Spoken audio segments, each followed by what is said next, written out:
This conference will now be recorded. It's not, I'm not complaining, I just wanna make sure I Well, didn't miss it. I'm not doing those ones, Rogers. Oh, that's That's right. right. I forgot about it. I know, I remember that. And every time you say it, you smile. Alright, let's go. Got part of his life back. I know, right? Let's call the order Monterey Select Board, here on September 2nd at 6:01 PM. Okay, I just need to take a minute to ask how the heck it got to be September. Well, it 2 usually minutes follows, ago, it it was usually, May, we're not it usually meeting. follows August. That's not the point, you know what I'm saying, I feel like it just like, That's the thrill of getting older, it goes quicker. it does, the temperature just went, do you still feel like I summer know, was? I know. I remember being I a actually kid, cleaned feeling out like my summer was telescope. forever, and now I feel like it's. I haven't turned it on, but it's ready to This was go. the unique one. Well, maybe, I probably felt like it lasted a really long time. So, we're all here Okay. in town hall. And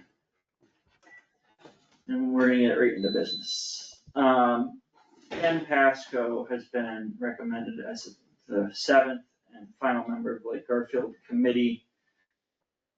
We currently have it staggered where 2 appointments are up each of the next 3 years. In thinking about this, in some ways, a longer appointment makes sense for someone new, but maybe we should do a kind of a 1 year, just start him off and see if it jives with him.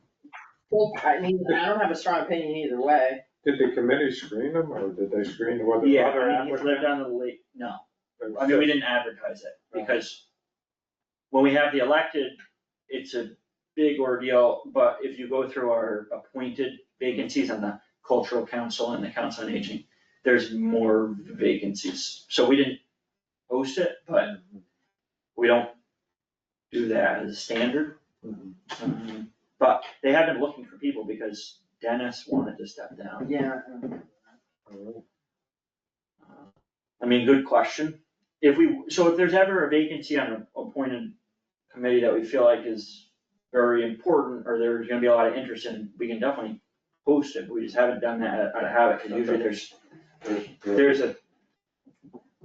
vacancies on the Concom and like Garfield and Council on Aging and Conservation. Which reminds me, David put his hat in for fun. I saw the email about that. So I sent along to Noelle, and I actually ran into Noelle today, and she said that she was gonna reach out today. It'd be nice if we could appoint him in advance of the September meeting, but also the very standard way they've always done it is they attend the meeting first. I don't So I blame think it, yeah, that's probably the route they're gonna wanna take. Okay. which is fair, and you know, it's good to have a little grounding, it's complicated. But if we can get on it, then we are full. He's got some very good qualifications. Oh, I leaned pretty hard on it, but he was like, I was like, you keep complaining you're bored. You're not gonna be teaching this fall. Bylaws were I looking worked pretty it, good. I huh? really worked it. The bylaws were looking pretty good. I know, right? All right, back to the Ken. Okay. So you're are you making a motion that we appoint him for 1 year? I think so. Okay. I mean, it's actually really 10 months. I would say June 30th, Did you do that 26th. with Catherine? Catherine, did you do her for a year? Catherine, who? Roberts? Oh, this is the contract. Yeah, I was saying no, Concom. this is Lake Garfield. I was saying Concom. Yeah. No, so Concom, the other thing is we always do 3. We do it for 3, I could see the advantage of doing it for 3 because Then we don't do it again next. don't have to do it again, and also it could be kind of a trial run because sometimes people think that it's really gonna work out and then they have a, Yeah, but Appointment think schedule. the gamble is if you do it for 3 years and he doesn't like it, and it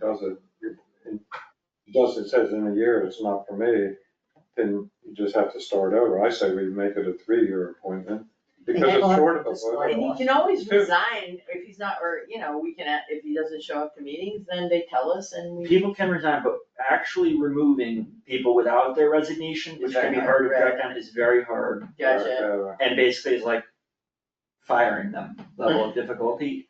We don't need to have cause, but we need to hold a I hearing. delegated to the town administrator. So, and then I think the easy thing, which has actually really worked for groups like this in the past, where there's a lot of people who are really invested and other people who are kind of more on the periphery, is sometimes their appointment comes due And then I email them and say, would you like to be reappointed? And they say, you know what, it's not really working out. So that's where I'm coming at it from, is give him 10 months. Alright, give him 10 months. All right, I'll sign the 10 months. you make a motion, I'll make a motion that we appoint Kim Pasco to the Lake Garfield committee for 10 months this term.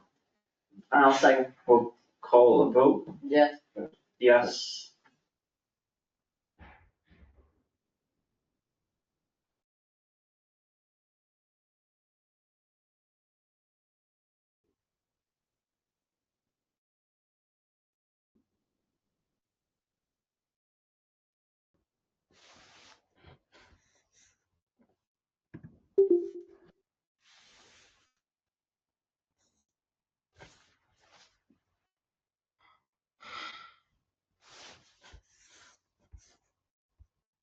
It's Like internal, but it's apparently. I'm sitting next to my Wi-Fi in the mudroom, and I was like, you know, Well, it suddenly would drop or it's just. just that it takes forever. It takes forever to load a page that you know you've loaded 42 times and usually is instant, right? Yeah. Yeah, we've had some problems today, I've had some noticeable issues where it just kind of takes its The time to go weirdest somewhere. part is it's almost never our part. You know, it's almost always upstream. Somewhere else. Yeah. Yeah, when there's a problem, it's always a state somewhere. What does affect my cell service? I still don't have fiber, Yeah, fiber. but it's always bad. So, I don't know if Janice is able to, or wants to provide an update, but a little bit of an update on the Lake Garfield permitting process is the lake scientist, Hillary Kenyon, did submit the amendment request to the order of conditions for the drawdown. To ask that the drawdown be 6 feet rather than 3 feet, as we voted on and discussed last month. One of her letter was really solid and clear and made an excellent case and explanation and gave good history, like, it was a good letter. yeah, I mean, I think that's why we have a certified lake scientist on the. But some people are better writers than others, and I thought That's she fine. did a great The job. thing I didn't have to do. A couple of logistical things, Michael Jermaine is overseeing the mailing, I think QuickPrint's actually doing it, I think so too. To all the butters, the entire population, this week. boy. And also he's gonna oversee posting in the newspaper, but he might have questions and comments. Because that is another requirement. And the actual hearing is going to be, as I understand it, Thursday, September 18th. At what time? Is it Usually 2 it's to 3? Usually three. You said you. Yeah.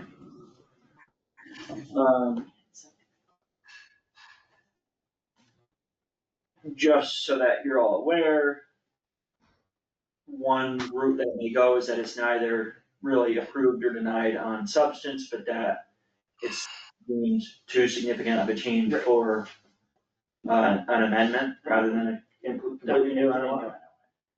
In that case, we'll just have to change plans.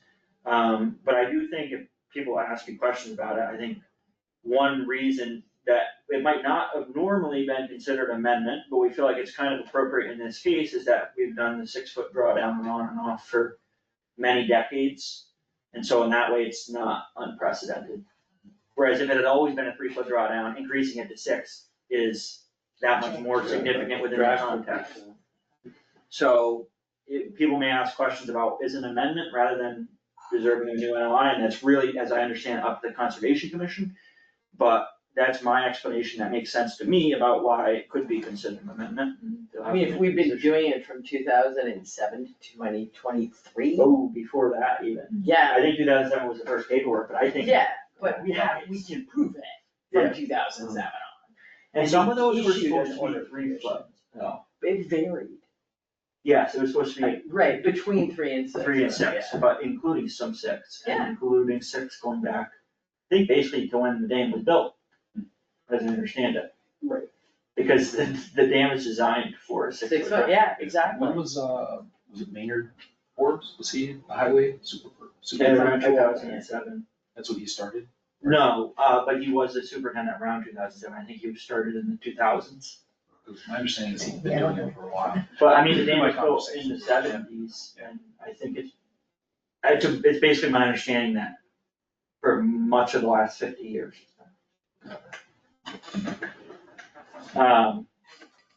We'll attend that meeting, there may be questions, but that's. And we're gonna post it as our meeting as well. So that we can come, go to it. Probably should.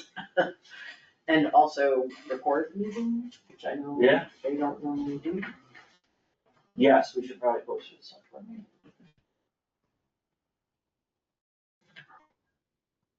Especially if we're planning on going there and. That's usually, what time is that meeting? It's usually in the afternoon. Usually 3. Right. Should we review Susan's letter at this juncture?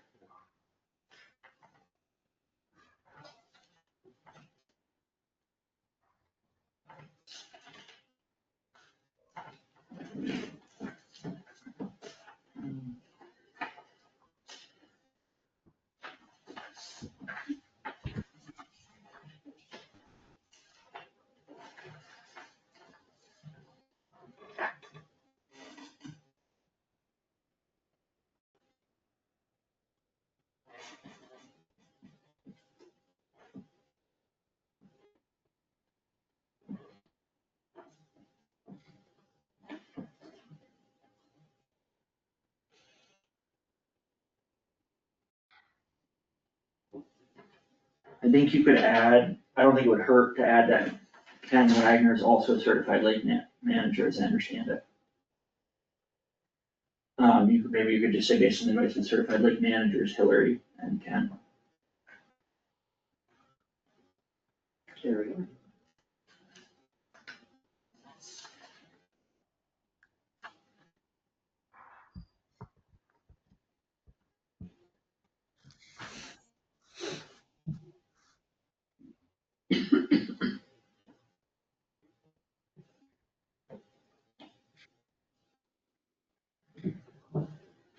Is it just a letter sheet, request for amendment, maybe instead of saying August 26th letter?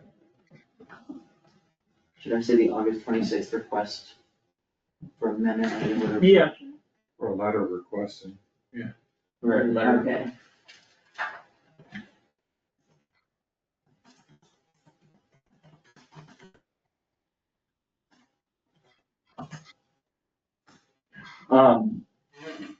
I think one thing that you could add, is town council's kind of explanation of the process. I wasn't sure where to put it, or how to phrase it. Let me look at what she wrote, before. Cause that's a controversial part of it as well.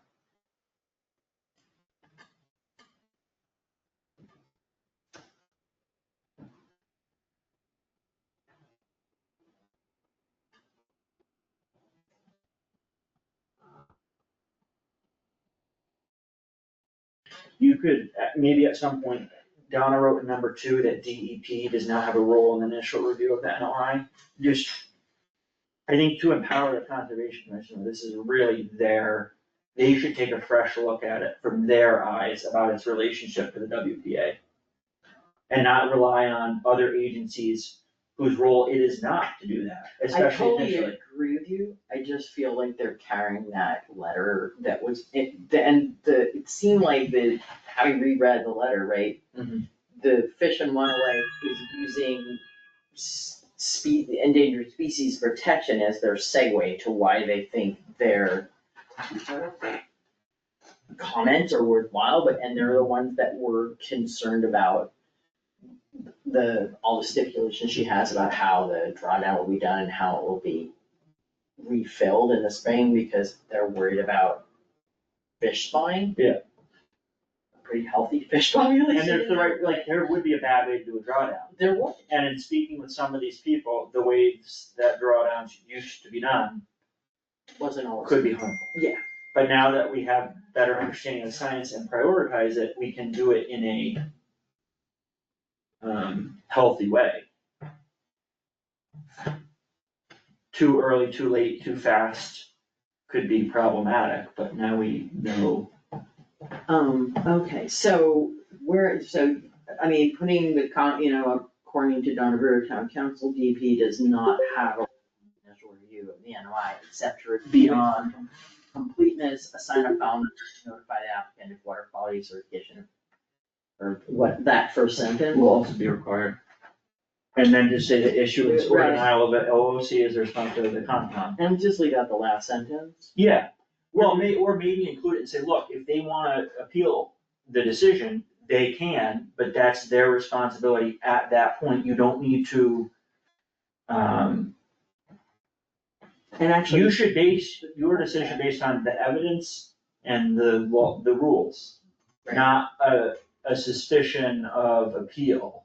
Right, so it's important to remember that the purview of the Conservation Commission, that the role of the Conservation Commission is to examine the evidence and make a decision on their own recognizance. The DEP does not have a role, blah, blah, blah. Beyond, And the department, nor does, neither the DEP nor the Department of Fish and the Wildlife. thing is, Fish and Wildlife has in many ways less of a role because they can't order anything superseding. All they do is look at their habitat of rare wildlife. It's been deemed that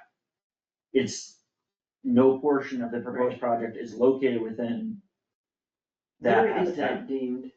Do we know that that's, like, I did Yes, not I find know it. that I know that's, it's true, but I we couldn't can find it. confirm with Hillary, but I've been told that and it makes sense, and in Fish and Wildlife's letter, they didn't claim that.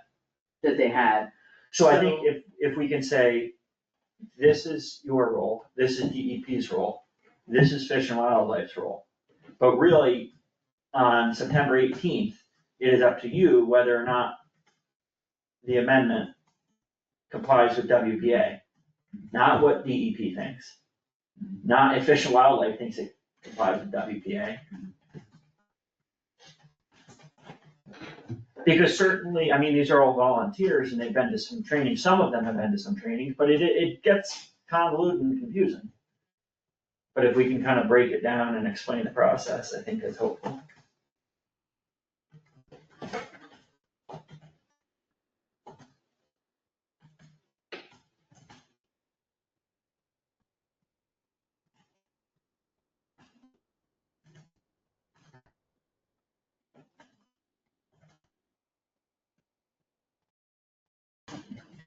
But I don't think we should issue that letter before we do get confirmation from.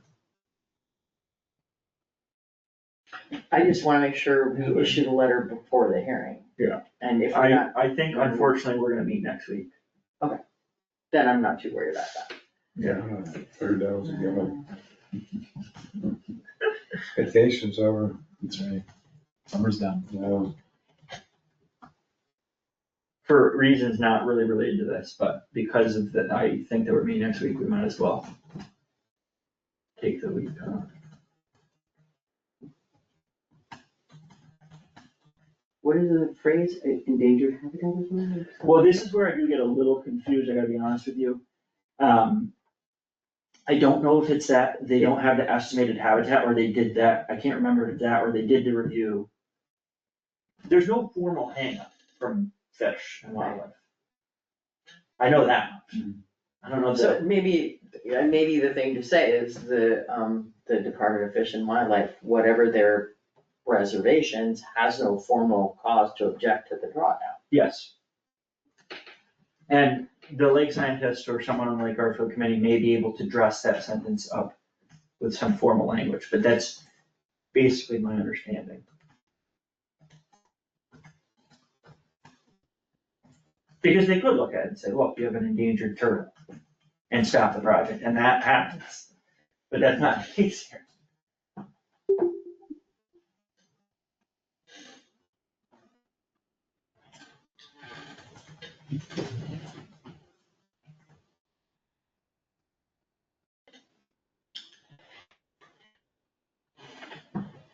Did you have to go through a conservation commission for the Otis Woodlands?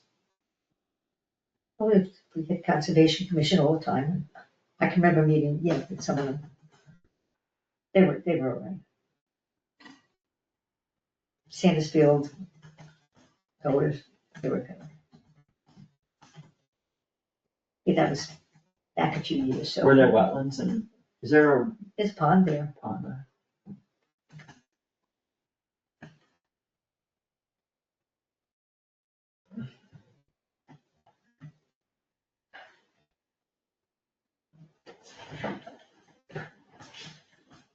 I walked through the whole thing. You know, it runs from the swamp, Horn Swamp there in 23. Yeah. It goes right through the whole area. I'm a little worried about our recording.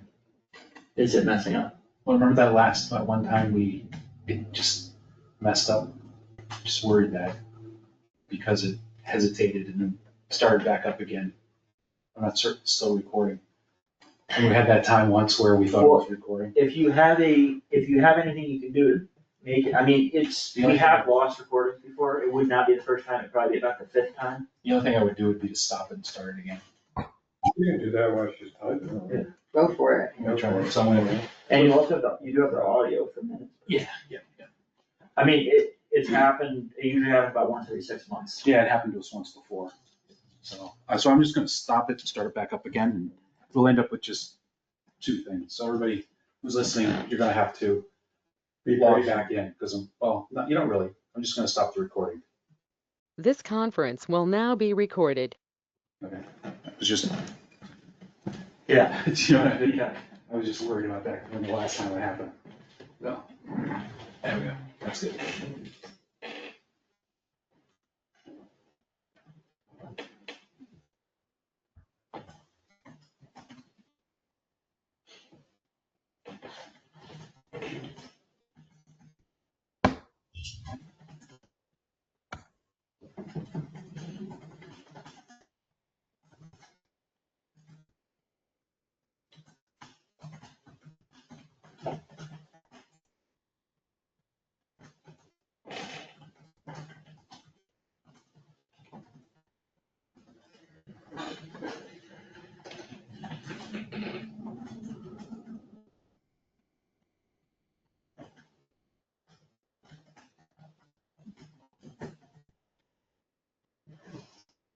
So as I understand it, Fish and Wildlife can't even appeal, they're not an interested party.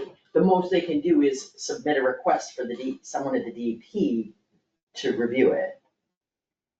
So They have their role. right, no, but I'm just trying to figure out how But they're to not- phrase that. So this is what I drafted so far. It is the Conservation Commission's role to ensure that the Wetlands Protection Act is properly applied and to weigh the evidence before them. It is your sole discretion unless an interested party appeals your decision. The Department of Fish and Wildlife has no formal legal grounds for barring the drawdown since no endangered species are threatened by this process. According to Town Council Donald Brewer, DEP does not have a role in the initial review of the NOI except to review the NOI for completeness, assign a file number, and notify the applicant if water quality certification and filing for a federal wetlands permit will also be required. The issuance or denial of an order of conditions is a responsibility of the Conservation Commission. However, DEP is empowered to issue a superseding order of conditions upon an appeal by an eligible party, end quote. The Department of Fish and Wildlife is not considered an eligible party, although they can submit a request for review to DEP. I mean, I don't, that's a very long-winded way of saying the Fish and Wildlife Service should put out, but, I don't know if it's, I feel like it's a lot. Well, and I think, let's start with that, let's send it to Hillary and Mike Germain, Okay, because they do understand the process that much more right, and they can intimately, tweak whatever is and in they can there. tweak it. Okay, Because it is not that it's complicated, and I think that's where the confusion comes from. yeah, But I think it's also the case that the Conservation Commission should look at what's before them and make a decision, and if wildlife wants to go through their process, they can, but they can't supersede our Concom. Okay, so you want me to forward the updated version to Hillary. you three? I don't think I have, do I have Hillary's? I should, I think This there is was. on one of her things. Yeah. Yeah, Okay, so Hillary and Mike and the three of you will get the updated copy. Anybody else on that list? No, I think that's good. Okay. I think Hillary and Mike will be able to tweak it. And you could just explain that it's a letter from the select board and we wanna review it for accuracy, but we wanna submit it to the Conservation Commission in support of the amendment request.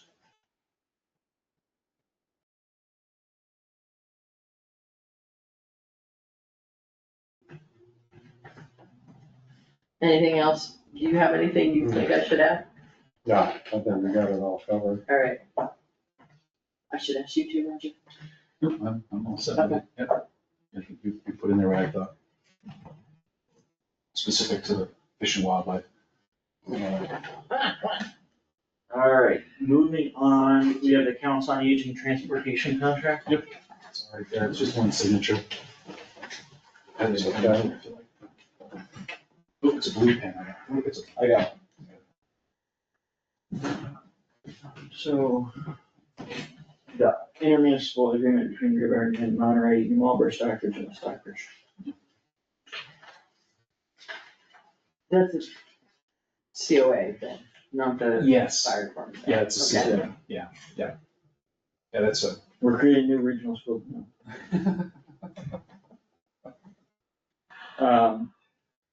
It's about Southern Berkshire Elderly Transportation. Yeah, it's a Tri-Town Connect, whatever they're calling it now, it's gone through. Did you see the article about the latest estimated cost for the Berkshire Hills renovation? Which For version? rebuilding the Berkshire Hills. Oh my gosh, yeah. But they have to pass this one at town meeting, because what else are they gonna do? Slate, yeah, it's, Put them in wigwams? Well, I it don't is know. proposed. 139 million yeah, maybe? something like that. It's huge. But they're not responsible for all of it. That's not the point. Why does a building for that few students cost that much? It's ridiculous. It's a lot. It's just ridiculous. Like, there's not that many kids that need $139 million building. Well, I How many know costs kids- are up How many already, kids are they building? I think it's like 700, something but like they don't have 700. that. It's- And the population is getting smaller, not What do you think they larger. have there? I think Well, they it's usually have It's like 100. 350 or something. They usually have like 150 per grade, and is it for all So four? that would be upper grades? 600. It's for, So it's all four, yeah. So maybe 600. 139 Maybe I'm wrong. million. Yeah, oh, it's a big number, yeah. I could have it. I could be off, but it was a lie. It's like $230,000 per student. So they pay, I think they're paying less. Although I don't know, you can look at it like No, that. you can't really, but also you Yeah. can. I know. Well, I wonder what the cost per square foot is. That's what, and I'm just wondering about the size of the building really. But you know, I know guys. that 600. come out of Schools and the standards between Windows, electronic security, Yeah, they were, it was like 15-20% of the cost of the school. the security? Yeah, well, because you've gotta be able to automatic lock doors and all this, the windows can only kick out, you can't. Yeah, and then you get a power out and you're all the way around. You know, you got a generator for this. Alright, next up, so Lombardo Park is something that I think the select board would. Good idea. Would take on, I think if we had more bandwidth, I don't personally feel like I have the bandwidth to take it on. And what I'm kind of proposing is an ad hoc committee, which has its pluses and minuses, definitely. Well, ad hoc, because eventually there'll be a plan and then Yes, they have to oversee it and then. I think what we would do is, while the park is technically still the jurisdiction of the select board, ultimately, we're hoping to transfer it to the Parks Commission. Mhm. So I think we'd have a Parks Commission member, probably a select board member, and then we could solicit some public interest, which we've already had. And I think part of the reason I thought about this is people do bring it up to me with some level of frequency. And when we advertised interest on the Parks Commission, there were one or two applicants who specifically mentioned that property, including two people with extensive history and experience in town and even town government. So I think those are even the first two people I would start with, is, hey, you expressed interest in this when you were applying for the Parks Commission. We think and I was just thinking it'd be really nice, since they expressed interest in volunteering for that, and we only had so many seats on the Parks Commission. Yep. But we could harness that interest, and, I also didn't want to draft up a mission and solicit interest before we thought that it was a good idea. I think it's a good idea, and I I think think it is, having a mission, the main things we're gonna have to think about are A, what's the mission, and B, how many members? We want enough that they can spread the work, but not so many it's intractable, somewhere between 5 and 7, I don't know what the first number is. I think if we have a select board member and a Parks Commission member, it should definitely be a little bit larger, so we can have some more. More people, Citizens. right, So maybe we would do a select board member, a Parks Commission member, and 4 other people or 5 other people. I'm fine with Yeah. I think we have 2 queued up. I mean, I think we have Right. 2 good applicants, there were great applicants for Parks Commission, but just, there were limited seats. We have 2 people queued up. And I know there are other people interested. I think one thing we'll have to avoid is, we can have some people from the neighborhood, but I don't think it should be exclusively. No, I people from the agree with you, I mean, I neighborhood. think there should be people from other places too. So, I do know that when the Council on Aging went to Egremont, that the park in Egremont, French Park, they went there, they came back with lots of interest in the stuff that was happening there. Things that were going on, for their constituents, on Council on Aging. Oh, right. So they had some interest. well, maybe we should have one representative from Council on Aging too. I mean, we're in many ways limited by the types of things we can actually physically put there. Yes, but I think the point being, someone who's in the Council on Aging brings that perspective, Yeah. can report back to that group, Right, and I wasn't poo-tooing it, by the way. is familiar with the government. Right, Because some people come on an ad hoc committee about town government, and if they haven't been right, involved in municipal, some of it just has no common sense associated with it. right. So if we did someone from Council on Aging, someone from Make sure select that's board, in the notes. and, someone from Parks, we could get 4 members of the community. Yep, I like it. Nice Do we work. wanna write something up for the Monterey News?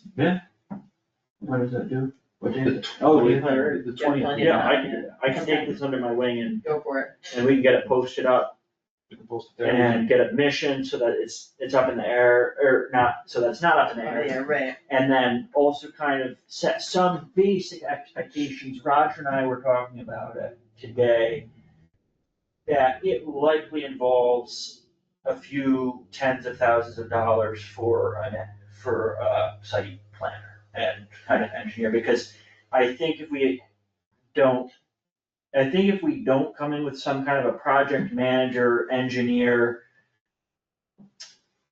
I don't think we're gonna use the space very efficiently. plus I think it will be easier to apply for open space monies if we have a plan. The park monies too, there's this, The park grant is a Yeah. great grant for this. yeah, And I also feel like, at some point, there should be public participation in that process, like, they should maybe brainstorm ideas and then have some type of meeting where they solicit public input and say, so these are the ideas we've come up with. We'd be, we're entertaining additional ideas, or we'd like to hear your feedback on which of these ideas you're most supportive of. I mean, they may get narrowed down to only 3, who knows, I don't know. You can't put any buildings that are your, or ball fields or whatever, you're a little more limited on what you can do. But it could look anything from like, we don't mow any of it, and it's just preserve. Right. To, we mow all of it. I mean, Or there's, we try and make some type of beach so that there's a public beach access to Lake Fuel, which there isn't. we have so many There's so kayak much racks over at stuff. Garfield. Next year, if we don't get enough people in the kayak rack lottery, we can bring kayak racks over to Buell. I think the Parks Commission has said they don't want a beach over there, but that, they're not positive about a beach there. I think they don't wanna have to deal with maintaining a second beach. And, Dollar value and stuff. But kayaks are a good idea. Well, and I think that's also why we're creating this committee, is that the select board has its own PIG and Parks and Council on Aging, but if we can all butt heads with some members of the public too, you can get something that's the most public serving and also feasible. And there are designers, Yeah, I did too. park designers. Yeah. Easily. I just, after some of the difficulties that we've dealt with at the community center property, I think in part because things were done by very generous volunteers on a kind of a case by case basis. We'll do the Without floor, we'll plan, do the, yeah. without kind of like a property overview. We've had some issues with the lighting and the parking in particular that an engineer might have identified, it might have been addressed on the front end. And I don't want that property to become a headache. Right. It's a good plan. If there's not a good parking. And we have some, like we talked about earlier, there's some intricacies because of the easements. Yep. One option that we allowed for the deed is moving the easement. I mean, that's not something you or I are just gonna walk down and say, well. Yeah, definitely. Plus, we Let's have move the gate over here. to do something about the existing foundations and make it Yes. safe for people to be there. And yeah, there's some things that need to be done, and we haven't have a clear idea what we wanna do with it. Alright, exciting. Very. I put the next item on the agenda just in case we wanted to just get updated and talk about highway department, transfer station, hiring updates. I think we have a transfer station standout candidate that we can put on the agenda for next week. Yes, we have Paul DePreter, who lives down the street here. He actually put his application in well before, because he's just interested. So I put it out on our website, just as an employment opportunity, and no one's responded through that. And I think that it's just, right now, it's just a Sunday covering the Sunday shift. Because the idea, right now, Sheldon is covering that shift. Sheldon from the highway department, he's not working Friday. We are down to just Pete Wilson, the foreman, and Sheldon. And so I think it's important to have Sheldon working. Sheldon 5 days a week. I'm also thinking about, I know we did it before and pulled him out, brought him in because of it. I'm thinking that for the few hours that he cleans town hall, maybe there's some advantage to actually finding somebody to do that. Yeah, that's fun. So how many people were, Jim and then two others? Yeah, we're short Jim, Highway 2, Highway 3. Yeah. Yeah. Now, or have we posted for those I jobs? posted on Indeed, and I posted in the Shopper's Guide. The Shopper's Guide for last week was the Highway 3. I put it in there for 3 weeks, so it's going until September 10th, December 10th edition of Shopper's Guide. And starting tomorrow is the Highway 2. So for, a couple of weeks overlapping, there'll be the two positions in there. We've had 5 applicants total, but none of them have panned out at all. I mean, I think Indeed's not the right format.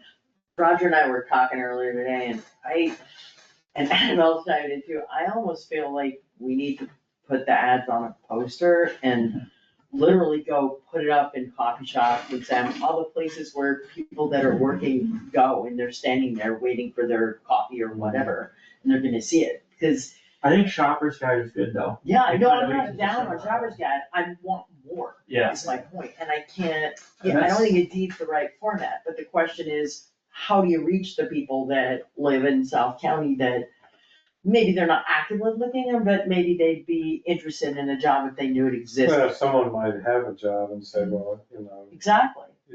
we got full benefits, you got a pension, Yeah, I was talking to. I mean, that is a selling point, is the benefits. But the question is how to get it to those people, and the only thing I can think of to do that we're not doing is to literally put up a job notice all over the place physically, just on every push board, like at the bagel place, at the places in Lee, at. Oh, even roadside. Yeah, roadside, anywhere.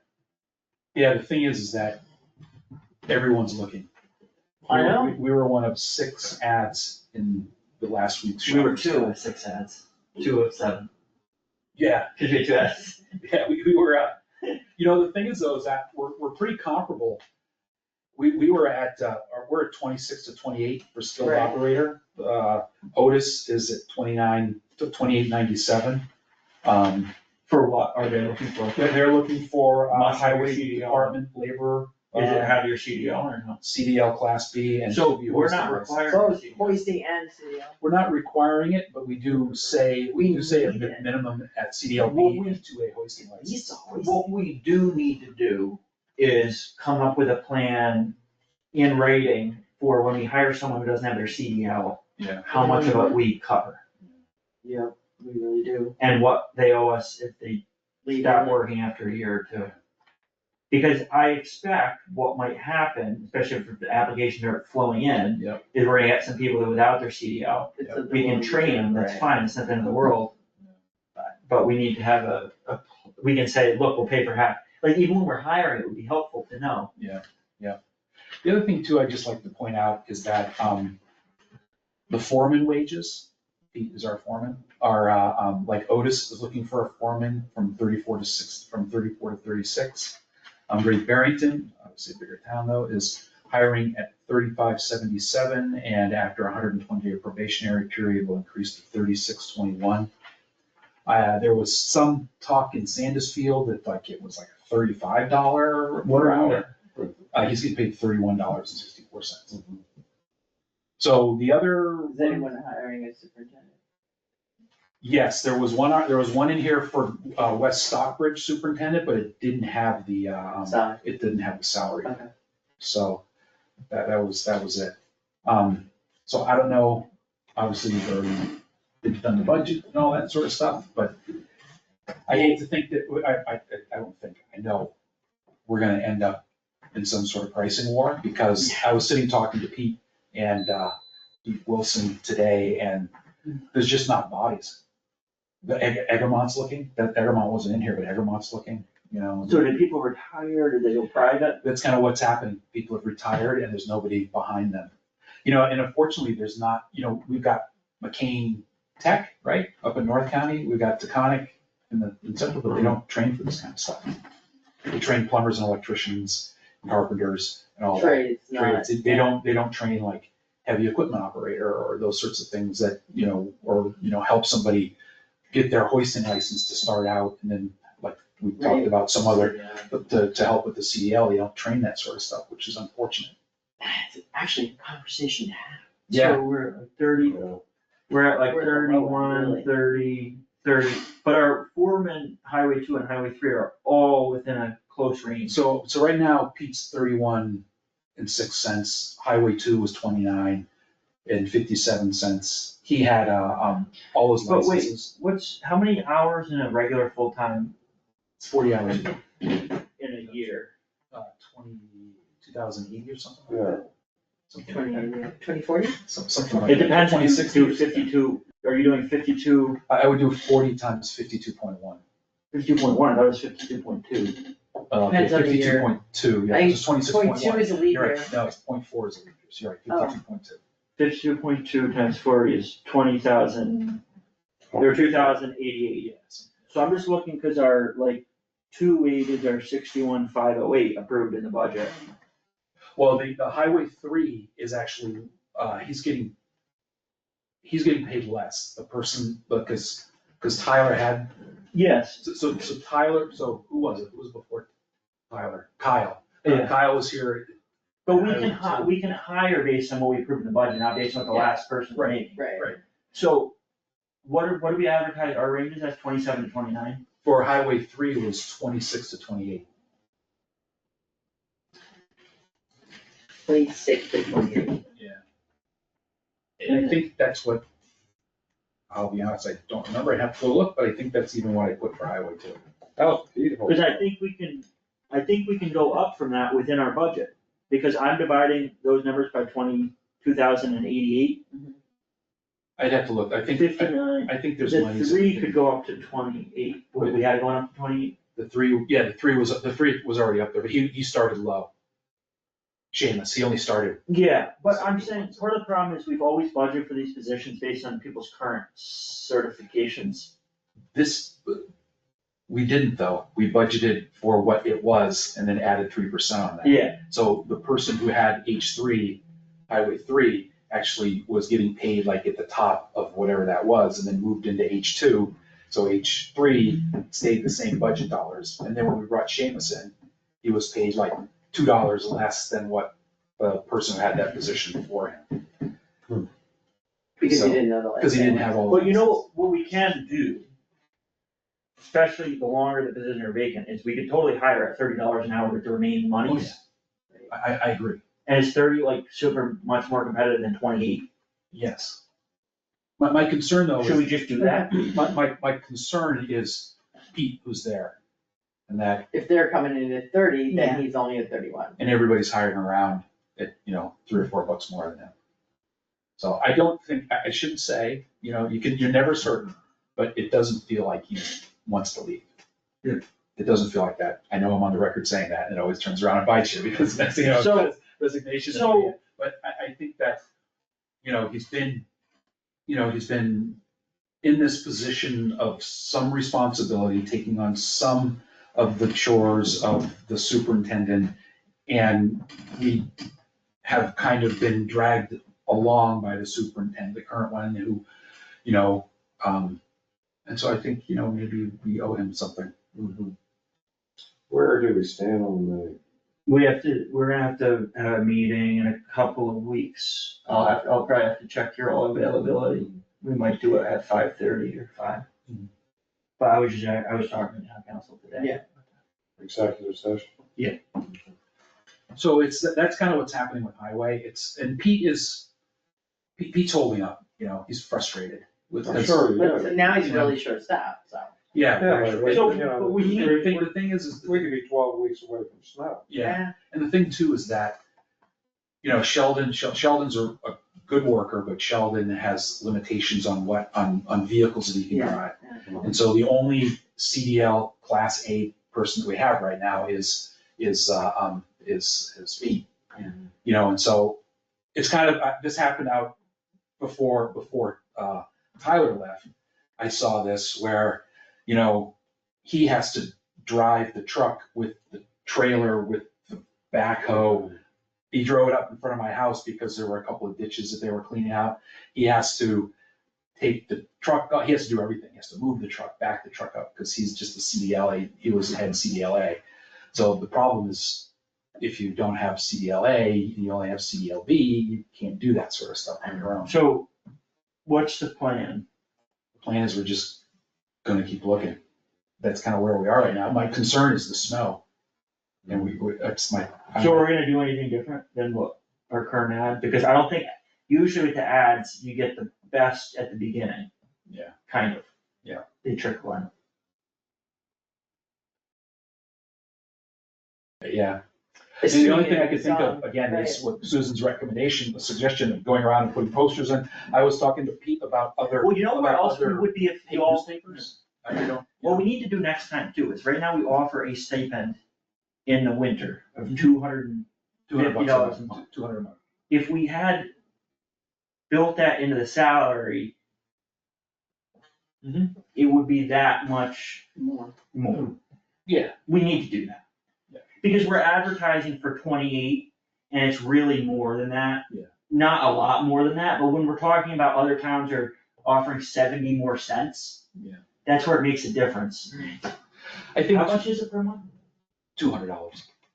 It's $200 it just for goes- 6 months. It goes for 6 months. So it's like 50 cents or something, but it's like, Yeah. it matters when we're talking about. Yeah, we're talking competition. about. So next year, maybe instead of offering the stipend, we'll get rid of that and just add it into the base wages. Yeah, and there may be other things to think about, like, for example, in Lennox, that's where Tyler went. He went for a few bucks more per hour and a $700 boot allowance. $700. Yeah. That's a lot of boots. Do you get one pair of $700 boots a year, or do you get? You get multiple multiple $200, $300 boots. Depending upon how much you go through. But do they do the winter stipend? That I don't know. So maybe we should get rid of the winter stipend and make it a $700 Or, but I think that. I would rather give people money and More they can spend it how they want. Yeah, Yeah, that's why I I, per hour, feel. I think that more per hour, $2 more per hour adds up fast. So I think there's just so much going on, and really, I think at the end of the day, there is just, the bodies just aren't there. So That's really what we're looking at right now. If we If get- it was spring, we could be putting posters up at high schools and BCC and all those places, but it's fall. do you know, the only thing that is useful is there are excavation companies and construction companies that lay off in the winter. Hmm. I don't know if we could ever target people that are laid off in the winter. We used to have someone that was laid off in the winter work as a temporary Yeah. employee. I guess for plow season. I guess it depends on how much they make in as unemployment. Yeah. You know, if. Well, they'll always make more, it's We're just a paying question of more. how, like, is it worth it? If we pay more, then they're gonna make an unemployment. Because I think, But some people don't like to sit around, but I, especially in winter. How much ice fishing can you do these days? Not much, cause the ice isn't good, you're fall through. Really, what are you gonna do? You're like, okay, I was out on my snowboat, wait, there's no snow. Now what? we are in a little bit of a rough spot, but maybe if it's September, if we don't get anyone in September, we're gonna really have to start being creative in October about. Yeah, I might have to go get. Both how much we're Mass offering and DOT where we're A gonna. Mass DOT physical, you know, so I can drive the 550s up and down the dirt road, so. Do you don't need a CDL to plow with the 550s? No, Oh, no, they changed the weight allowances for that. so you need a CDL to plow with the M2 Freightliners? Yeah, with the big ones, yeah, So we have 2 big ones and 3 little ones, I think this way, yeah. but it'd be good to have 2 CDLs. It would be. It would be good to have, actually, it'd be good to have three. Oh, it'd be good to have all For 3, all of them, right? yeah. It'd be good to have 3 because it just helps with, It means you can move the equipment and like, Yeah. does the CDL include a hoisting or hoisting separate? Hoisting is like nothing Yeah, compared to CDL. Right, right, It's the no, amount of work and what it lets you do. there's different levels. CDL is like- Yeah, the CDL is the big one, CDLB and the CDLA are the ones that you really need, but I what, just- and we have to figure out how to do the whole payback thing, like, if somebody doesn't have one and we're Yeah. gonna help them I don't get it, think it's very complicated, I just want something in writing. Right. Also, Right. when we go to hire somebody, we we can say, look, this is what we can offer you, and also, we'll pay for half of your CDL, and pay for half of the time that you go to CDL school. So I think we gotta make particular in a situation like this where we might have to be, with our hand, maybe forced to hire 2 non-CDLs.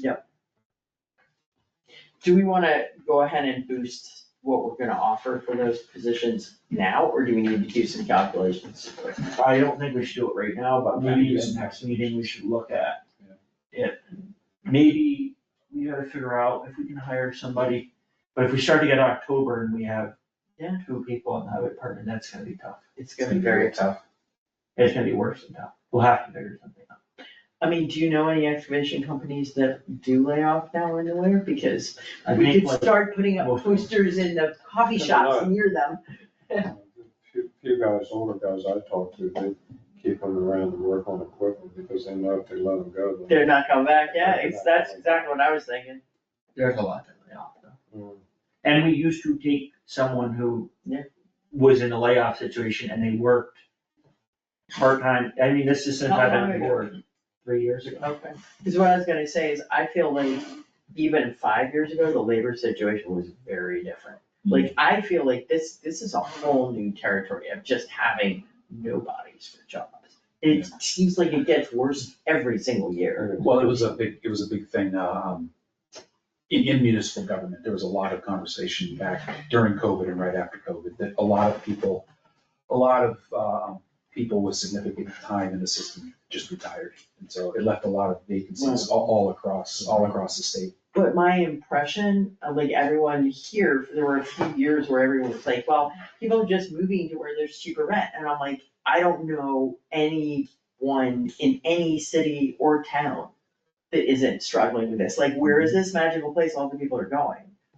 Or, I guess so. Florida has its own set of problems. So we'll stay the course and then maybe by next week or later this Okay, we month. gotta keep it on the agenda. Yep. Yeah, I'll look at some numbers and see what's there and see what we can. Can move offer. things And offer stuff. Because we may not be able to get anyone. But like we said, we can't go out of control with No, with the salary parity, it could be something we look at next year during budget season. One option may be, we need people, so it's a temporary job for 5 months. Yeah. For the for winter, winter. Yeah. Right. and it's higher rate, but it's temporary, but we need people. Yeah. Yeah. I mean, subject to the possibility of staying on, but we don't know, right? Yeah. I mean, as long as we're below a certain hour over 6 months, we don't have a concern about Berkshire County retirement. But if we If bring you have- someone on full-time, But it's for that. full-time, yes, that's Yeah. right, because it's guaranteed bring someone hours, on yeah, it's full-time- guaranteed hours. now if it's Yeah. stated to be temporary, and they know it's a 5 month position, Yeah. we should ask them that question. I think, yeah, we'll have to ask. Alright. Roger, do you wanna give an update about the Curtis Road Bridge project easements?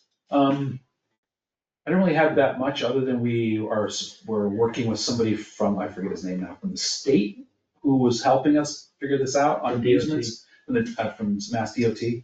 And, there are 2 easements along the Curtis Road Bridge that you have to deal with a permanent and a temporary easement. I guess, I would have to get back in touch. He sent me, I'm sorry, I forgot his name. He sent me an email just before I went on vacation, so I was gonna Maybe you reach can back just out to forward him. it to us. I was gonna reach back out to him because his job is to help communities go through the easement process. And sometimes those easements can be donated and sometimes they can be paid out. It all depends on the situation. But it's just 2, it's one from Gould Farm and one, what's the name of the From the person? neighbors. The neighbor right at the corner I there. don't recall the name, but Yeah. the way he explained it to us right after that Mass DOT hearing was, there's 2 small sections of both properties that we need to seek permanent easements on. And then I believe there's larger sections where there's temporary easements for the purpose of construction. Right. None of this is actually about the contractor storing equipment or doing, they would have to, that contractor would need to work that out with the property owners themselves. This is basically about cranes going into airspace and such like that. We have to have a temporary, that's where the temporary Just so easements are. nothing, no one gets hurt underneath it. Well, like, we technically need permission because you own up into the air apparently Right, a certain wow, amount. okay. And cranes are used on these projects, so. That's a little update, we'll have to vote on it at town meeting. I said, didn't we already vote on it at town meeting? And he said, yes, you did, and I showed him the town meeting vote. But there needs to be a more specific vote at town meeting. That vote had to do actually with accepting the road, right? Didn't that what that meeting was Yeah. about? Because the town had never officially But accepted it the also road, mentioned easements. something like that. Yeah. But we're gonna go to town meeting, we can either get a donation or we can do eminent domain. And if we do eminent domain, they get appraisals and. And then we have to get the money. Yeah, we have to pay them usually. So it's a little bit of a process, stay tuned. Okay. Town administrator updates. The only update I have, other than some anticipated business, is Don Clausen, the town assessor, gave me our real estate valuation, where we are right now. And our total real estate valuation, including taxable and exempt properties, is $797,995,678, almost $800 million. When you take away the exempt and add personal property onto that, the total taxable amount is $740,444,189. I thought that was interesting. We're almost $1 billion community. We could sell our town and build modern high school. Next week's agenda. They got the old schoolhouse. Yeah, do something with that. Yeah, I just thought it's that a was. liability, not an asset. You dropped that off. Yeah, you would have to pay them to take it away. I thought that Oh, was. sorry, I never read that. So unanticipated business. Has Conservation Commission spoken to you about Shane O'Brien, the Concom agent? No. Okay, I'll have to talk to them about that. Oh, they can hire their agent. They can hire their agent, so we're all set. We with don't that. do that. Do we do anything afterwards? Or do we just like say, okay? I remember we just talked They about just that. hire them. I mean, we can talk to town council about it again, but that has been Yeah, the understanding before. But But they found an agent, that's good. yeah, they did. Speaking of that, Kim Weatherall has been helping. Yeah. She has given an invoice for her work so far. She's basically acting as a consultant at $50 an hour. I was going to pay that out of the Concom agents. It's $1,500. I was going to pay it out of the Concom agents. Well, she did the work of an agent, the Yeah. only thing is she wasn't on payroll, No, she's not on payroll. which is she- not she- how they used to do it with her. She did this basically as a consultant. Yeah, but she used to be on payroll. Yes. That seems a little bit, But- it just raises a little bit of a question, because I know sometimes the government is, if you're on payroll, they want you on payroll, and if you're a subcon, She's it's no longer an employee. Yeah. So she's acting as a consultant. So I just wanted, as long as she's validly was a consultant. yeah, if you see it in the payroll, I'm gonna take it out of the. You know I'll payroll. see it. I know you will. That's why I'm bringing it up. We talked about Paul DePreter, transfer station, I've been asked, and I said I would bring it up, to hold off on outside drop-offs. So not at the swap shop. Okay. I've been asked, you mean outside is then not if under it, cover? if it can't go in there, I've been asked to not put it there for the time being. If I it's- don't, I know. Well, how about if it can be fine outdoors, if it's outdoor furniture that can get rained on, Okay, that's the only thing. Uh, But seriously, it's the end of the summer, people will clean up their yards, and if it's fine outdoors, I think that it would be okay, if they're okay with that. because he didn't take a picture, I wish he had, he said there was so much stuff that. There was a lot, when I was there Sunday, there was There a was ton of like stuff. furniture stuff on that one.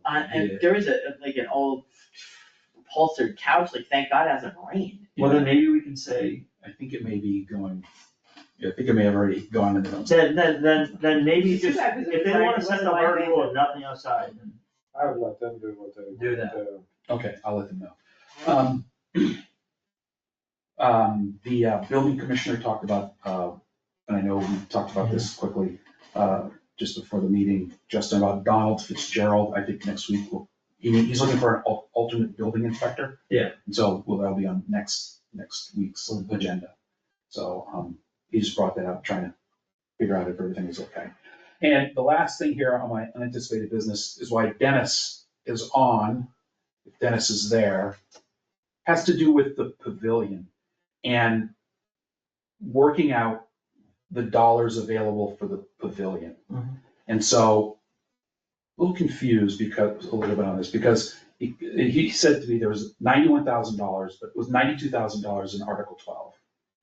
Was put together towards our part of the pavilion cost of $145,691. The total cost, the engineer's estimate for the pavilion is $291,381. So it's a 50-50. We're $145,691. The additional $53,691, $54,691 was supposed to come from CDBGs. CCB, I always get, Saying in what club? I always get CBGBs, I always get. So I think, and so that's, she's trying to put the final budget together to submit. And, Community Development Block Grant, CDBG. yeah, community center development, this is Article 12. Now, which one was this? Was this from, Town meeting warrant cover letter. the timing warrant cover letter? That I didn't look at. Contingent. Yep, so that's where it is, Dennis. If the grant is awarded, the remaining funds needed to meet the local match will come from CDBG. So that's if the grant is awarded. But Dennis, do we have to have that, hello Dennis, do we have to have that 53,691 okay Yes. by the select board before submitting the grant? Yeah, well, the final paperwork is what we're working on, so that we can get the final budget submitted. And yes, the answer to that is we would need to have approval, if not through CDBG, some alternative for that balance of 53,000 and change. So, I think we basically agreed on it in principle, because we explained that to town meeting, particularly through the cover letter, and the article, well, not formally allocating those funds, passed with the explanation of how it would all be funded, so it seems like that's good support. Not that the select board is bound to that, but basically, there's town meeting approval.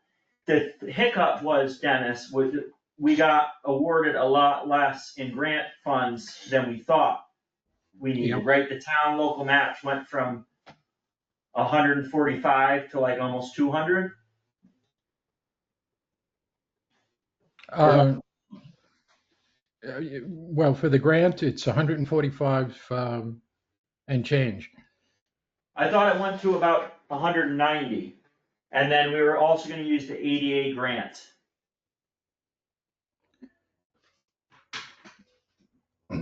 The overall budget presented by the engineers was 291,000 and change. Yeah. And given the fact that it's a 1-to-1 match, you divide that number in half and you come out with 145 and change. But I got an email from, do you know Tonya Ingram? From Project Administrator for Mass Development.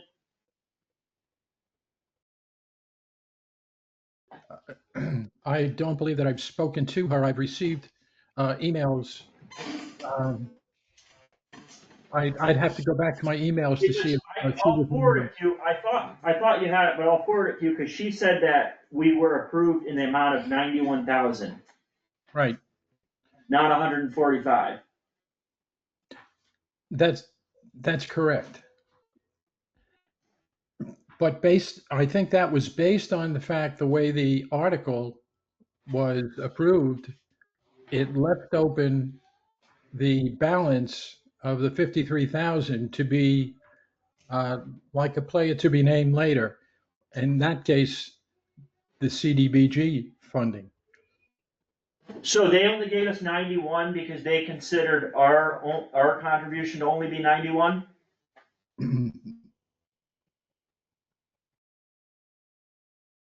I believe. Will they give us 145 if we put up 145? That's right. Our contribution should be 145, half of that 291 and change. Now, did we apply for the ADA grant?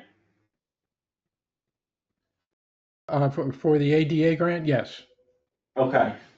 Because if we get that, that would reduce the project cost by about $40,000, right? No, it would be the engineer's additional estimate, breaking that out from the overall 291 was a lot less, about $10,000, $12,000 just for the walkway. And that's what we applied for with the ADA grant? That's correct. Yeah. Maybe it's worth talking to someone at Mass Development on the phone, and I'm happy to try to Yes, coordinate that, but I am a little bit lost on, our match is confusing, but I'm also confused why they said we were awarded 91,000, but the 1-to-1 would be 145,000. Yeah, I think and this could be confirmed, as you suggest, by a telephone call to Mass Development, but I think the article was part of the grant application, and it indicated that 91,000, and I believe in the letter of support from the select board, that was firm at the time. What's also a little bit weird is that the article was actually explicitly 92,000. So not to nitpick, but it seems like where did they come up with 91? Is that a typo? Or I'm not sure. unrelated? I can tell you that about a week and a half ago, I reached out to Mass Development to talk about this. And I have not received, I've received the first name of a person to speak to, but that person has not called back or emailed me or text me in any fashion. So I can reach out to that same person. I'm assuming, holidays came into play, the end of the summer sort of thing.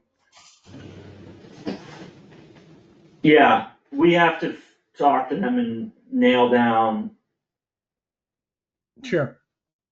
what's all going on. I assumed the 91 was just that they didn't give us the full amount, and that we now were responsible for it, and I did too.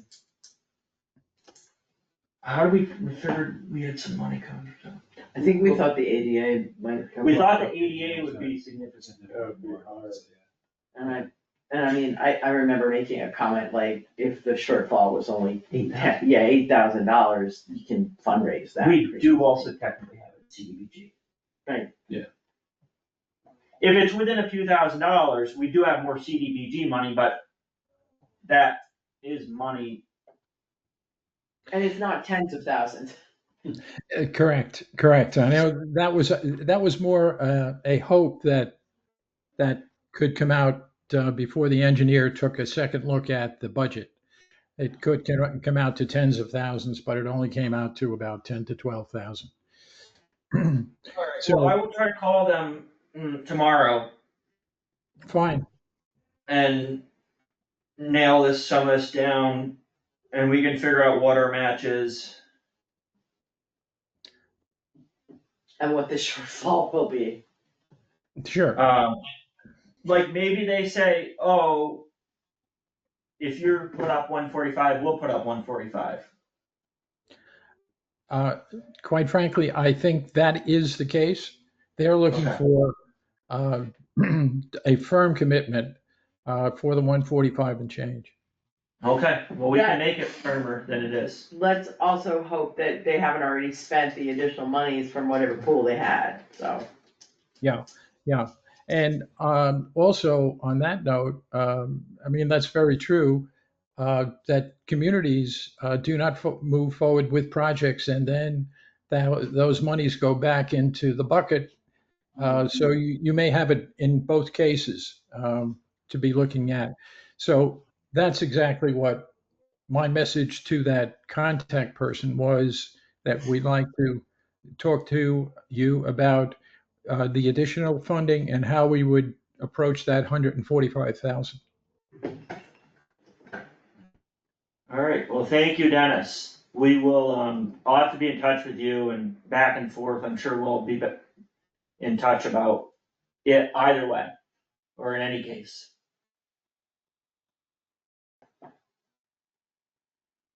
Did he freeze? It looks like he froze. Looks like you froze. Thanks, Dennis. I think he's gone. Yeah. Dennis, We need to get the tin cans out. The delay was appreciable tonight.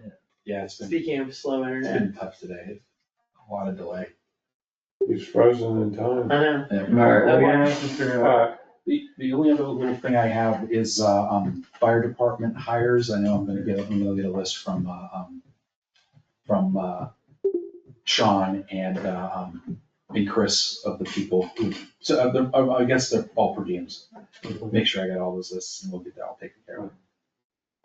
And we did the culvert bid.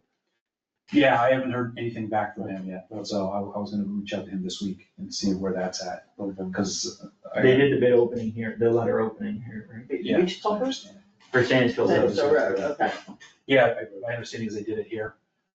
I think there was only two, I think, is what I That's heard. what Randall. Kevin said there was two. Yeah, just two, yeah, so. How many did we expect? I don't know. I don't have a perspective. I'll take two if one of them does it. Yeah, right, yeah. Yeah, oh, there's Dennis. Dennis, we lost you for a minute. Dennis? You're still in and out. Yeah. Okay. So you're gonna get a list and then Yeah, we'll, and we'll- next week. They tell us really who makes sense, and it's their money, so. No, absolutely. I'm just saying I wanna make sure that We'll they can, formalize it. yeah, let's just, and You got it. Yeah, I think she is.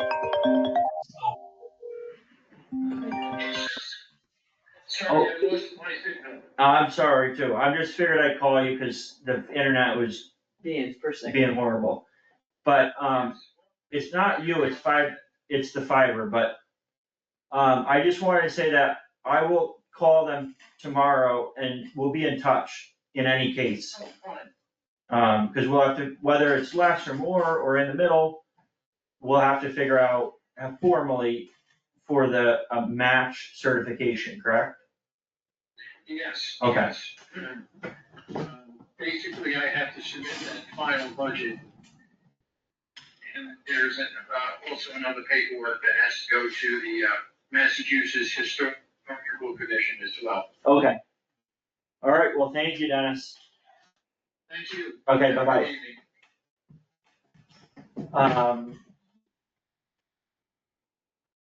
Was that? That's it for me. Okay. Unanticipated business? Nada.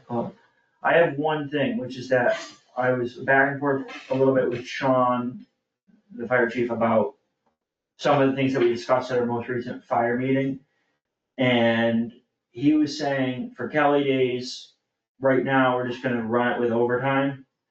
And I did a quick calculation, it got me just over $20,000 to not back to fill in Kelly days with per diems. So I don't know, is this stuff that you I'm also? sorry. Well, I think, Can you repeat what you just said? 'Cause I think I missed something. So I looked at, For Kelly days, Kelly you're days. filling it with overtime. right now, if we just let our normal full-time people work their Kelly days, Right. it costs the town The overtime. about 21,000 more than if we filled them in with per diems. And I think we figured there'd be some of both, and it's in there, I just have to remember how. Yeah. I just think that with I every- wasn't assuming that, I was hoping they'd There be would be- some of we it need would to- be per diem. I we need just- to do per diem. I think Yeah, they do. everything that, just with all the expenses, I think this is an easy $20,000. I know, I can't disagree with you, I think the problem is getting the people. Yeah, but I met with Chris for an hour on Saturday, and, they seemed optimistic that they would get the people they needed. Really? Yeah. So he doesn't think. The overtime- other thing is, he gave me all the calls and I already, worked on it today, got them in a spreadsheet. There's other conversations with the data, he's supposed to send me some information on what they're spending now, because I told him we wanted to measure our cost every month, we don't wanna know in 6 months we're in trouble, and how many, the different shifts, how they're being covered. So I will write Chris tomorrow about sending me the manning numbers so we can start getting it in a spreadsheet. Staffing. I'm gonna keep pestering you, staffing, not manning. Okay. So, and I had a couple, so what Sean said was at this point, until there is a procedure put in place, the full-time firefighters are covering Kelly days. I think we have to talk to Sean, it can be per diem, we have. Well, it's gonna save $20,000 a year back to fill But with per if you diems. look around and you talk to the other departments, they're all doing per diem shifts, they're not doing, Yeah, They're not doing it. Well, the built-in overtime is just, it doesn't cost $20,000 to have those days, it saves $20,000. no, you yes. don't do that, It you wanna still approach it costs, with them? it still costs $25,000 to staff 3 days a month. But if we don't do that, Then it you costs time and a half, $47,000. Right, it's time and a half. Time and a half at a higher rate. Right, of course. So, and then the other question I was about a vacation accrual, I know we all agreed on the 96 for the first year, but he said it's front loaded with 96 and then accrues 4 hours per month, which is So four. If it's accrued, they don't start out What's with the you. 96? He said that. He said firefighters are front loaded with 96 hours of vacation, then accrue 4 hours per month going forward. I thought that. And I don't know whether they start with 96 or they accrue 96 over the course of the year, but I thought 96 I was the. thought 96 was the total.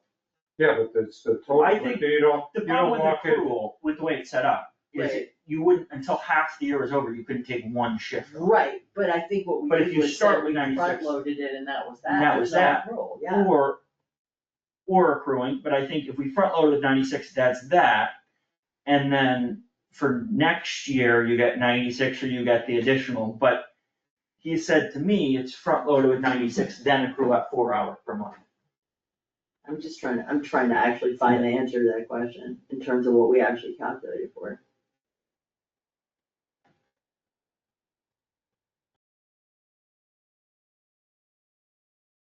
Roger also mentioned. So, that's total hours. 96? Right, 96 for the firefighter, the captain, the third position was 96 hours. The other two were more because of previous service and experience. So I don't, like, I have 100, it's the number of days, right? So it's the number of shifts they're not working. But it shouldn't accrue in addition to that, Well, unless I don't they're know thinking, I mean. what way we're gonna set it up, but I just think. So like, 2 hours was what? 2 hours. That you said 2 hours a month? 4 hours. He said the way it currently is, I don't know if anyone's different, but he said 4 hours a month is only 48, which doesn't make sense. That's one shift. Do you know how it's set up in Harper's? With the three of them? It's not set up yet. Okay. So, I And think also, it's like, another- this is what we're budgeted for, that total number of hours. Yeah, and I remember So- that Sean was more, right? The chief Yeah, was more hours. But it's 192, 144, and 96, it has to do with the number of shifts. So it's they're on 2 vacation. 48s, 3 48s, or 4 48s? Yeah. So Is it? Hold on. the other problem that we're gonna have is Harper's keeps tracks of all That's of our correct. employees' PTO. Paid off, right? Yeah. But because of the system we're doing, which I'm not critiquing, but maybe Right. some of the stuff's gotta be done by hand. Because of the system that we're using, where they just put in a salary, they're not putting in hours worked for a lot of the things, Mhm. it's not gonna keep track of their PTO. No, it would not. No, it would not. If they take time off, we're gonna have to manually Keep track of it. keep track of it and remove it. In which case, front loading it tends to make a lot of sense, combined with the fact that if you accrue it and you work 8-hour days, as soon as you have 8 hours, you can take a day off. If you accrue it and you can only take it off in 48-hour increments, you can't take a Or day even off. 24-hour increment. Yeah. So I'm fine with whatever way we do it, but I was a little bit Yeah. confused because that was different than my understanding So and why also was he how we're briefing gonna the do it. whole fire department about this? What's that? I mean, you said he was briefing the whole fire department? No, he briefed us, Oh, us, A I'm month sorry, ago. right. and then I had follow-up questions, which I asked, Okay, and then he gave me some of these answers and I just wanted, okay, gotcha. so one thing is like, the first thing was Kelly days, and per diems on Kelly days can save the town $20,000+ a year. It's in the spreadsheet, but. Yeah. Sean said, at this point, until there's a procedure put in place, the full-time firefighters are covering Kelly days. So I don't know if We need to get a procedure. We need to get a procedure. We need it, Right. that needs to be made in a. And what the procedure is. Well, Like, for what yeah, but procedure, what, I for think hiring we're gonna have, we said we're still gonna depend on volunteers. And you look around, you talk with other people, they're not putting them on FTEs. And I don't know how it's working out, because they don't wanna pay the benefits. We're gonna have to do the same thing, we gotta find that happy medium from full-time and supporting with Right. volunteer and part-time people. Well, I think the plan would be, so when I'm reading and the budget and everything, would be to backfill Kelly days with per diems. And that's fine, it's $25,000 versus 40. Yeah. But I think that was always the intent, That, so. we talked about always being a combination of the two. And I haven't, And I don't think the fact is, if you start out the gate making full-time people do all the Kelly days, it is very hard to change the procedure. It becomes hard, well, you're taking it away from it. Honestly, although I gotta say, given the current situation, you would think that might be beneficial, cause it's a lot. So, No, but and I all mean, the other things, I wasn't involved in all these discussions, so I didn't know, and some of these. You bring up a valid point, we need to talk to Sean and Chris about Because we're gonna have, I always thought last year was the easy part. This year is gonna be the hard part. Doing. I don't think there's an easy part. There is There is discussion. no easy part. Well, because, I know what you mean, but, so I think, do we need to have another meeting with them to just see if they need help with some of putting these procedures in place? Well, I think we. The other thing, in addition to Kelly days, is vacation. I asked him about backfilling vacation and sick days, and he said, procedure to be determined, but the goal is to be covered 100% with single pay. Because keeping, not. Oh, not time and a half, not right, yeah. So if we need to come up with a procedure, let's talk about it, figure out if it's gonna be 12-hour slots or 24-hour slots. And I think filling them with 12-hour slots is fine, it's easier for them to do. I think you're right there. Yeah. I mean, If someone can do 2 12s, then that's great, but if they Right. can't, then you get 2 people, but I agree, it would be good to have the Kelly days being filled by per diems too. It may be don't as want- some- I tell you, we'll go bankrupt if we're building all this overtime. I'm not disagreeing with you, the only thing I'm wondering, and we'll have to confirm this with them, like, as many per diem as they have, right, you're still limited on how many hours they can work for you in a given month without becoming FT. Yeah, Well, but you I could would, work I all would the say, I would Kelly have, days, and you wouldn't be full-time.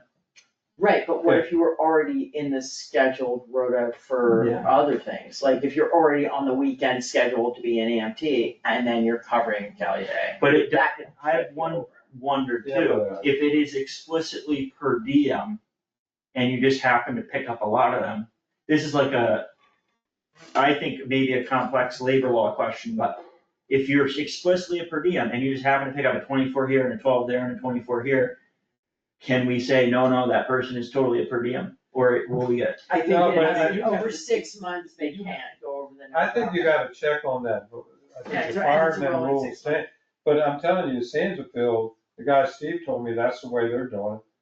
8-hour shifts at night. But what they're doing is totally not even in the plan for them to be long-term. It is explicitly a short-term plan. That's not what Steve told me. That's what I Steve has told understood. the newspaper. Yeah. basically. Well, you know what Steve told me? He goes, we're not gonna pay benefits. He goes, we're gonna do 8-hour shifts, $30 an hour a night and stuff like I that. got news for you, if they go over a certain number of hours per month. Yeah, but I they're asked him, I paying said, benefits could you- by But law. I do think we have to look into that question about per diems. Because And as far as I don't know if right. you happen to pick up a bunch of per diems and they legitimately are per diems and they're opened up to a pool of people. They have I think in their rules for per diems, they talk about the number of hours per week you can't work. And that's the And that's that. federal labor? Yeah. Or that's the It's model? federal labor. It has to do with. EMS services. Retirement. I don't Well, think that it's may have, retirement, but it's FLSA. it's just like, firemen, or fire staff can work 52 hours a week. It's different than 40. So there's gotta be we're not the first person to go through this problem. But whatever the number is, there's a limit to how many hours they can Yeah, work and be part-time. Right. That's what they're. And it's on average per month over a 6-month period. Hmm. So if it was 1 month they were over, it'd be no problem. But as long as the 6-month average isn't over that number. Because they have, it only kicks in, because I talked to Berkshire County Retirement about this a little while ago, it only kicks in if you set a schedule for them. So if you set a 19-hour a week schedule, that's what you say, this is what it is, Right. then A permanent part-time schedule. you are in Berkshire County Retirement, but they're not scheduled. Right. Specific. They're doing like But they're FLSA trying to still do- applies even without. But They're calling it like it's an on-call position. But they're trying to keep the number of average hours down per week, Uh, a specific Mhm. number. well, So, one other question, what is the vacation in your spreadsheet? Cause I think there's either a typo or a miss in the form that we got about a month ago. It said, put in your regular salary, right? Right. Which is your annual base divided by 26, whatever. And then if you work on a holiday, put in 12 hours at double rate, which means triple pay for a holiday, but that's not accurate. it's double. What's Double? the trouble? It's just supposed to be double. It's Yeah. double. Well, we gotta sort that out. You're talking about the way the system works for time. The Harper's payroll Harper's sheet that payroll was sheet. prepared, Right, it says to put in double time, but you should really put in single time, because you're already getting. because you're already getting single time in your base I don't pay. know, yeah, I understand, right. Because It's the details, but it's Very- also, But it's a Well, lot of I money. tell you, basically they're putting, the way that I like them to do it, with this, when I'm working with the police department, is I like them to put it in separate. So they put in their hours worked, and then they put in their holiday pay separate, not like double time and a half for Right. 8 hours or whatever it is that they're supposed to be getting. So I like to see it. well, separated so they have their base separated out, if they work no Kelly days, if they, and they work no holidays, but when they do work a holiday, they're just gonna put in single time and in addition, Oh, and it's yes. effectively double. Yes, yep, exactly. Just gotta figure. But do we have, like, we should have all this stuff in writing, because otherwise it's becomes. We need a switchy. policy. Well, I'll get back to Sean, because I was emailing him with some of the stuff that we talked about, I'll say, we really prefer per diems for Kelly days and not built-in overtime, and we really prefer, or for the holidays, it's double time, so just put in, I'll try to explain it, but it's complicated. I mean, I talked to, Chris and from January this year to the end of August, we've already had 100 calls.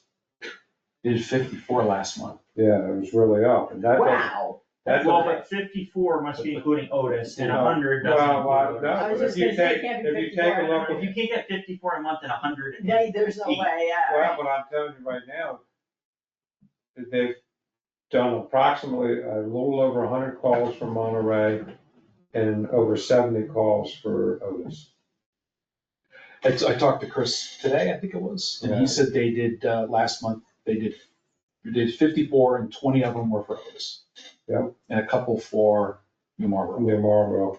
And No, I don't they think they're were- really doing any support for Sandersfield, I believe so. you know, because there's a whole different deal. But the good news is that, the last meeting we had with them, which was a little while ago, they have never had a Monterey call while they were on a call for somebody else. Yeah, no, I know. That's a But big the deal, other though, day, they because had it was a- one of the concerns. They had an accident in, Otis accident, Otis, and they sent a Beckett truck up here, because, there were a bunch of trucks, like at that end. well, they had 2 helicopters, Yeah, 2, 3 ambulances, 2 helicopters, it was a big deal. yeah. So, Eight there get so many accidents. Oh, Route 8, Otis yeah. and Sandusfield. I mean, I was looking out the window and there weren't cars coming up and I knew there was an accident. And it happened a lot, you know, you look out and you go, oh.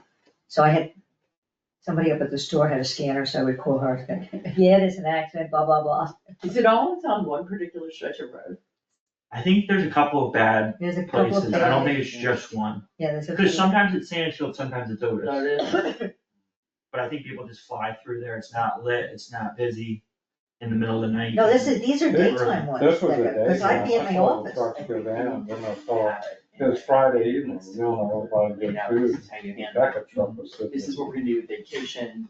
Yeah. We're gonna, Are we front loading all the vacation? I think it's gonna be Yeah. easier I than, think we talked about that right off the bat until, for the first year. But there's no additional accrual. I don't remember talking about that. additional what? Accrual per month. Oh, right, no, it's either the front loader or it's not the front loader. I remember talking about front loading it because of just what you talked about. It's like it would take 6 months to get 1 day off, so we decided to front load it with, and that may be why you thought, because I thought we were gonna front load it with that totals there. And we're. I thought so too, We're and I'm wondering if like he front loaded one and then front loaded the others with accrual time over because that way it was, everybody front loaded 96 and then the other 2 were accruing at an additional rate because they have a different total number, but I think it makes more sense to just, I mean, Yeah. it's hard enough to get him to take vacation at all, so.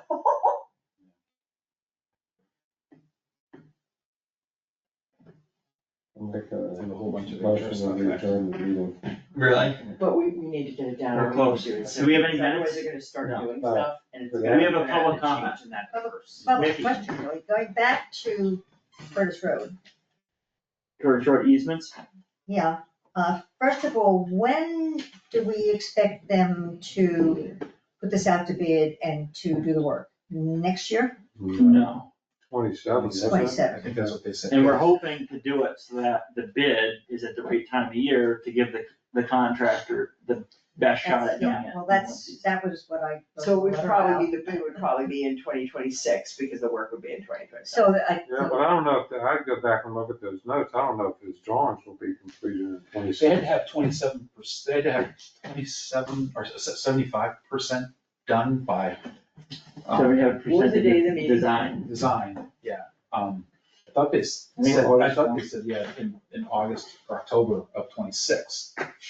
Yeah, that's the fourth I don't quarter. hold my breath when the state does things. Yeah, well, I know. I But think I- 28 or 29. I you wrote might be them to close say, to the when new you put it out to bid, if you're gonna want to start in like April 1st, you know how much front load you gotta go to put it out to bid, is it January 1st?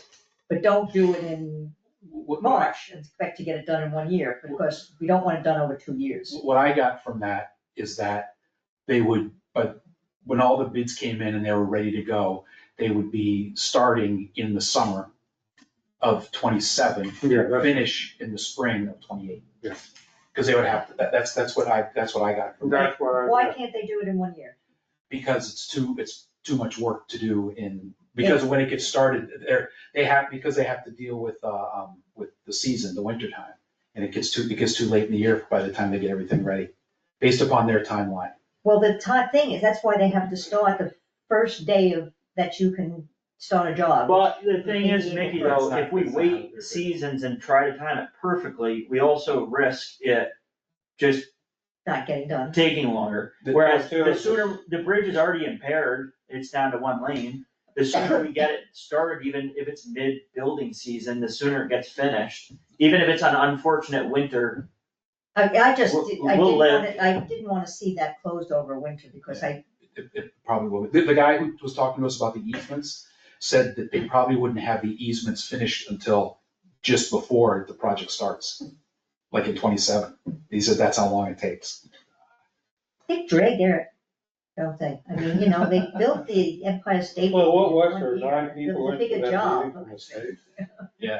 So, yeah, it's. So my question was going to be then, when are you going to put it out for town vote? It doesn't matter, because it doesn't have to be this.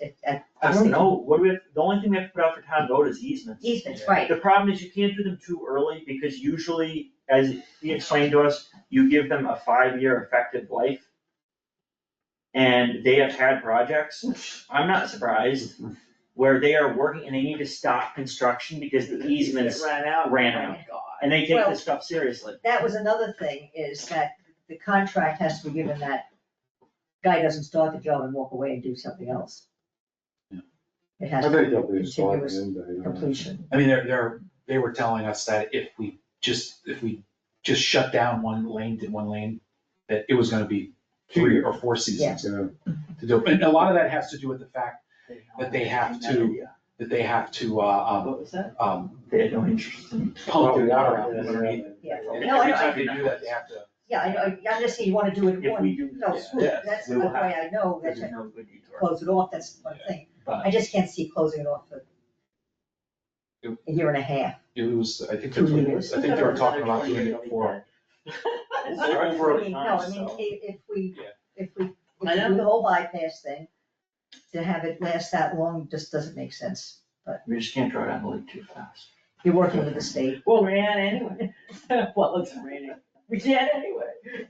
I mean, it's a dinky little, It's amazing cost. It's crazy. It's, next time, there's about 8 million, 10 million, I know, right? just straight up numbers. $10,000 a foot. Yeah. $6,000 a minute. More like. I'd love to see the breakdown cost, how they get there. it Alright, costs as alright. much as a high school, so. Are we? Motion to adjourn, Second, call a motion. vote, Yes. Yeah. yes, unanimous vote to adjourn at 7:39 PM. So you didn't write our minutes while you're on vacation, huh? I thought Justin did. Didn't you do them? I did them as backup, just in case.